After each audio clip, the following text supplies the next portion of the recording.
seja bem-vindo ao programa Em Pauta desta semana, que vai discutir os 10 anos do ProUni. Um programa cheio de discussões, de polêmicas, mas que, na verdade e indiscutivelmente, mudou o cenário da educação do ensino superior no Brasil, com o ingresso de pessoas de classes mais baixas na universidade. 1,6 milhão de jovens conseguiram entrar nas universidades públicas e privadas brasileiras através do ProUni. Para discutirmos sobre as modificações deste comportamento da sociedade brasileira dentro das universidades, eu convidei até aqui o estúdio do Em Pauta, professor do curso de História, Norberto Kuhn. Professor, muito obrigado pela participação. A gente pode afirmar desta forma que, como eu fiz na abertura, modificou-se sim o comportamento e as características de hoje das universidades brasileiras com o acesso dessas pessoas que antigamente não tinham acesso às universidades? Sim, bom, é um prazer estar aqui no Em Pauta para a gente, enfim, debater em torno de vários temas, né? Agora muito especialmente em torno dos 10 anos de ProUni. E, bom, como você disse, muito embora tenhamos vários aspectos, enfim, imagina, é um programa de 10 anos, né? É muito novo ainda? Sim, se nós tomarmos a nossa temporalidade, né, individual, a gente poderia até dizer já é bastante tempo, né? Mas se a gente pega do ponto de vista da temporalidade de uma sociedade, pensa, foram duas turmas, máximo 3 turmas formadas nesse período de 10 anos. Não dá né? nem para dizer que tem uma geração que entrou. Exatamente. Então é um programa muito jovem, então ele obviamente carrega uma série de necessidades de consistência do ponto de vista da gestão, enfim, vários aspectos, né?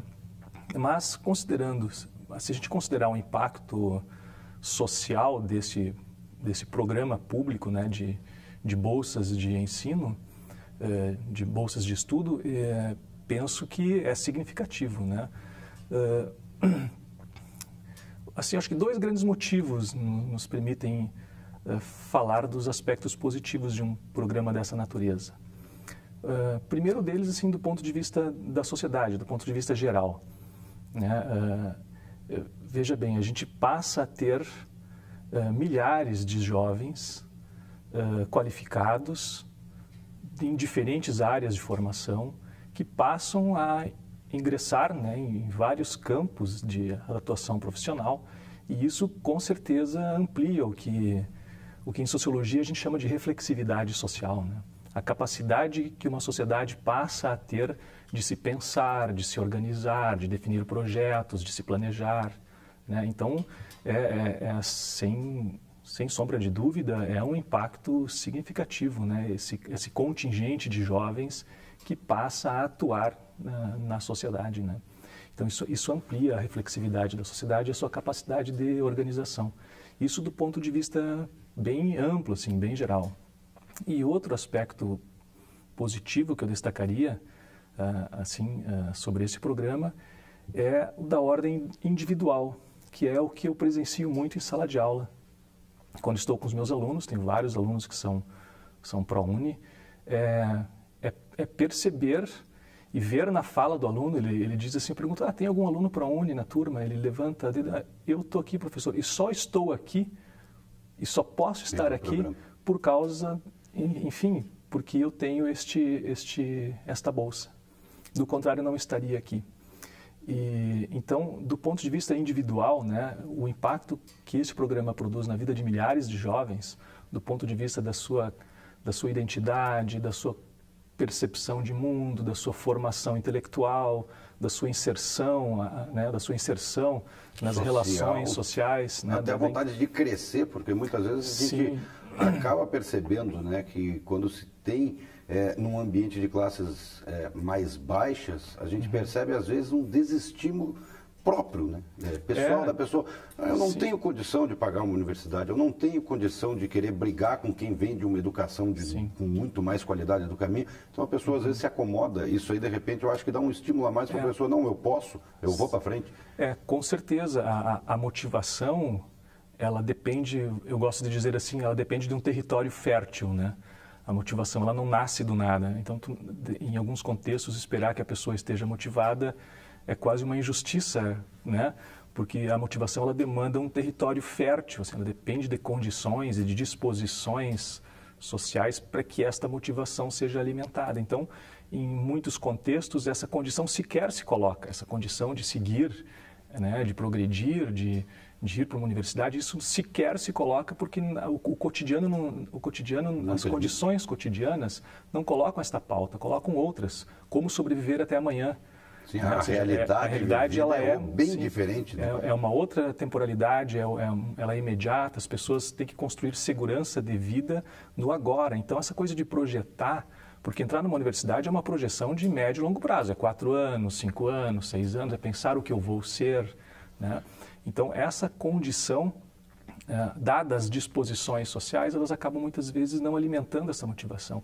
E daí você tem razão, quando esta garota passa a fazer parte do universo, né, da universidade, de um espaço de efervescência, de ideias, ela passa a vislumbrar um mundo de possibilidades. E eu acho que é fácil de entender que isso, entre aspas, contamina o seu entorno, né? Outros garotos do entorno e familiares passam a ver o quanto isso dinamiza a vida, né, desse pessoa jovem. Da comunidade dele começa a ver o crescimento e de repente sim, quer copiar. Claro, quer isso fazer igual. Isso, penso eu, gera também aí nas relações, nas micro-relações onde esses jovens estão inseridos, também uma, digamos assim, uma sinergia para que outros também busquem, passem a ver isso como uma condição de cidadania e passem a lutar por isso, né?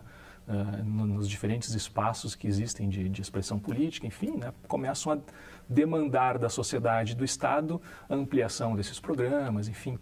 Então, eu percebo esses dois grandes impactos, assim, um impacto social, né, a sociedade toda cresce com isso, e o impacto na vida deste garoto, dessa garota que passa a ter outra capacidade de leitura de mundo, de vislumbrar um crescimento profissional, e isso vai impactar na sua família, no seu entorno, né? Então, subjetivamente também, a sua estima, né? É indiscutível, eu acho, que quando você diz que está cursando um ensino superior, quando você está fazendo uma faculdade, né? Isso te projeta nas tuas relações, né? Sim. Eu acho que isso também... visto de outra forma. Exatamente, né? Você passa a ter um reconhecimento por parte deste outro, né? Uma sociedade como a nossa cada vez exige mais isso, e desde as questões formais de acesso ao trabalho até as questões das nossas relações pessoais, assim, né? Tu tá numa roda de amigos e todo mundo está fazendo uma universidade, tu fica até constrangido em dizer que parou de estudar, por exemplo, né? Ou seja, a nossa afirmação como sujeito hoje também está associada ao mundo do conhecimento, ao mundo da informação. Então, eu imagino que essa questão da estima também, né, da autoestima, também tem aí, é qualificada nesse espaço, né, do acesso à universidade. Que programas como o ProUni, como o FIES, enfim, esses programas, né, de acesso ao ensino superior a classes mais baixas da sociedade, tu acredita que isso lá na frente, como a gente mesmo discutiu no início do programa, ainda é muito recente para se falar, são apenas 10 anos, mas lá na frente, daqui a 60, 70 anos, nós podemos ter uma modificação de um quadro socioeconômico brasileiro com acesso dessas pessoas de uma classe mais baixa, adentrando uma universidade, conseguindo melhores empregos, conseguindo condições, de repente, de colocar os próprios filhos que virão pela frente também para, né, numa educação melhor, numa universidade. Isso aí pode ocasionar uma mudança de quadro socioeconômico no Brasil? Eu entendo que sim. Podemos pensar aqui também em duas ordens de questões, né? Primeiro, vamos pegar assim, pensar a sociedade de uma forma estática, tal como ela está hoje, né? Este jovem qualificado no ensino superior, ele aumenta significativamente a sua empregabilidade. Não necessariamente que ele vai ter um emprego, mas ele aumenta a sua condição de disputa por esses espaços onde, estatisticamente, os salários são maiores, né? Isso é estatístico, né? Isso, os salários são mais altos em pessoas com maior qualificação, com maior escolaridade. Então, isso produz um impacto...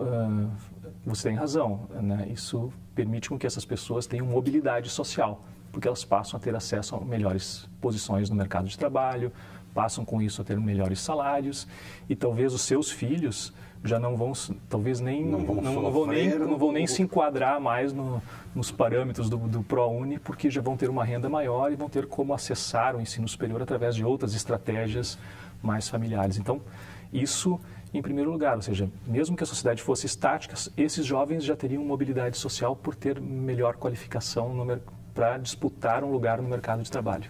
Mas, além disso, eu acho que o outro aspecto que eu considero até mais ou tão importante quanto é que estes jovens, desde esse espaço que é a universidade, eles acessam um conjunto de valores, de ideias, de criticidade, que eles também passam a ter condições, não necessariamente, mas eles passam a ter condições de pensar a sua sociedade.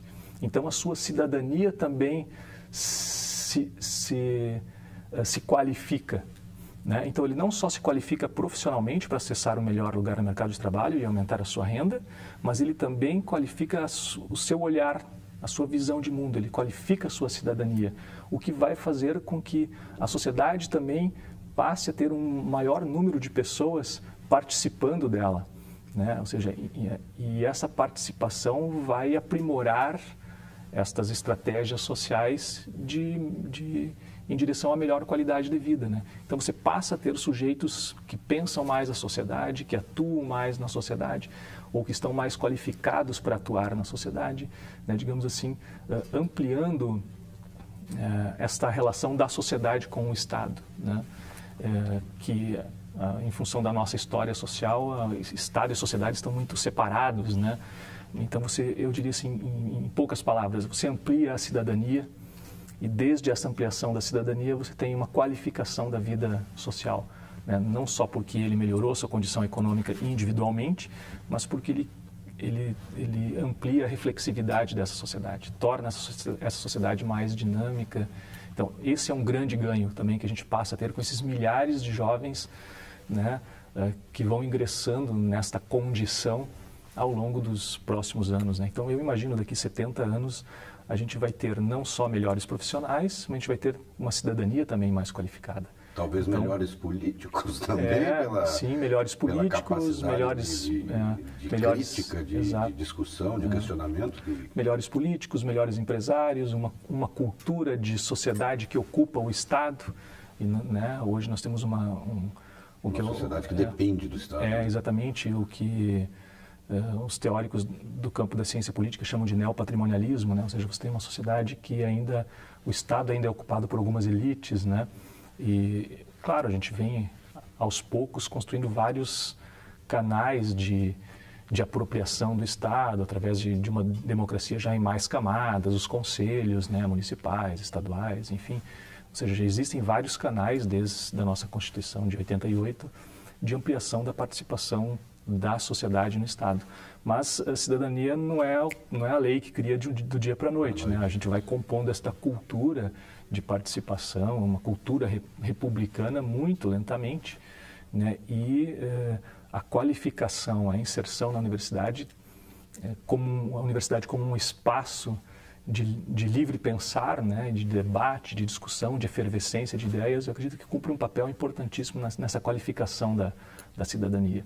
Então, você passa a ter jovens de diferentes camadas sociais, de diferentes interesses sociais, com diferentes vontades sociais, ocupando espaços de disputa. E às vezes o mesmo espaço ali, né? Desde dentro da universidade. Isso mesmo. Então você passa a ter uma sociedade que se qualifica. Claro, ela pode se transformar numa sociedade mais tensa do ponto de vista do debate, né?